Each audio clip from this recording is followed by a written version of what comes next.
Today I'm going to be demonstrating my method to cleaning 34mm carburetors. This particular one is off 97 XLT Limited. You start by, if I already got these loose, start by removing the 4 float bowl screws. Pop the float bowl off. Usually there's gas sitting in here. I've had this one drained, so there's no gas in it. Very carefully pop your gasket out of the way. I reuse them as long as they're good, not ripped or anything. So you need the widest flat screwdriver you can fit down in the hole to get your pilot screw out.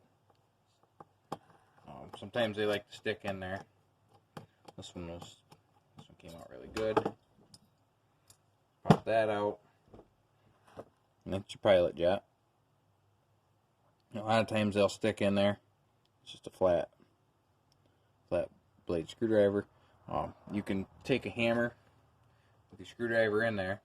You give a couple of good solid whacks on a screwdriver, the shock usually turns them right out. But you don't want to break the ears off, then you end up with a mess.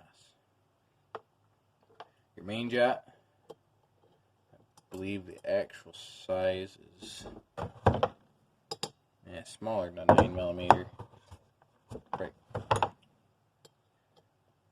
little smaller than a 1/4 inch. That actually turned it out. I just use my crescent wrench usually. Back your main jet out. There's a washer that goes on it. Tube that it sits in slides down out. I like to take that out when I'm cleaning them. Use a 1/4 inch extension just to make sure they're tore completely down. I use my punch to pop this pin out. Just use a screwdriver and a hammer. This is just easier than holding it. Just push that out. Take your float arm off. And this is your needle and seat. Now, these are only 2 years old, but on an older machine that has originals, these get grooves wore in them, and that's the main cause of flooding when you sit. A lot of people turn their fuel off when they let the sled set, and this is the reason why. 10mm socket on these. Run this out. You don't want to lose the little red washer that's on there. Gasket, I guess it is. Put that aside. And last thing is your air screw. I always take and turn them in, count turns. So there's a half. See, that one wasn't set right. This should be 2 turns, or 1 turn out from lightly seated on this model, but I just like to see where they're set at, so we'll take that right out. That can sit there. There's a spring in there. You don't want to lose the spring. If you lose the spring, your air screw is going to find its way out all by itself. Idle screw, I leave right alone. I don't take them out usually. So then, I have these little wire brushes. They're real handy. You just scrub down all these ports, make sure everything's clean. Now, normally on the real dirty carburetors, I run through my ultrasonic cleaner. This one's not that bad, so we'll just take it over here, spray it out with some carburetor cleaner. Do that off camera so I don't end up melting the foam, which I have done before. And then take the blowgun, blow out everything in the carburetor.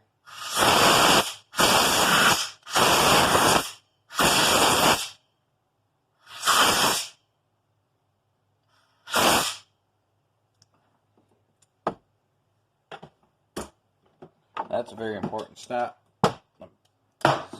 Compressed air pushes should push all the dirt out, and that's it. It's pretty simple. These are probably one of the easier carburetors to work on at service. So we'll just reassemble it here. No particular order, as long as you get everything where it belongs. Stick the needle and seat back in. Drop that guy in there. Just sits down in there. snug. Make sure this isn't bent. Sometimes they get tweaked. People get rough with stuff when they shouldn't. That slides in.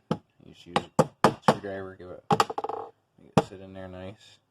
Now, if they're real dirty, you want to spray them out. This carburetor's quite clean. I've found jets before that get corroded, and I use torch tip cleaners. A lot of people recommend against it, as long as you're not hogging out brass. If you're just using the first bit of these is just straight wire. There's actually nothing abrasive, so you just use a wire to poke very carefully, clean the pilot out. Put that back in. Make sure you tighten that. Definitely won't run right if you don't tighten your pilot jet. Found that out the other day. Got in a hurry, forgot to tighten it. Blowing fuel back in the airbox. Just out of one carburetor. This is kind of tricky to get in there sometimes. May not even have to take it out, but I always do. Peace of mind. It's got an alignment pin. Get it started. You get somewhat straight. I just always take my screwdriver and bang it in there. Some of them go harder than others. You can just get like that, and you can turn it. And you can't really see that, but turn it so it fits with the alignment pins, and send it the rest of the way down in there. You don't want to be careful of that too. You don't want to wreck that. Put your washer back on. Main jet. Same thing with this, with the pilot. You can see through that pretty good. That one's clean, but you can use the torch tips just to poke through. But you don't want to take any brass out because that's changing your jetting. Just get that started. Just remember, be very careful. All this stuff, it is brass. You can mess up the threads very easy. That's it for there. Throw that back on. Tighten her down. I'm going to tighten these because if I don't, I'll lose them. And we'll just get them on here a little bit so they don't fall out. And then lastly, your air screw. Drop a spring in the hole. Well, this one's set for one turn from lightly seated. Turn all the way down, a little snug. I count half. There's half. There's one. Finish tightening these.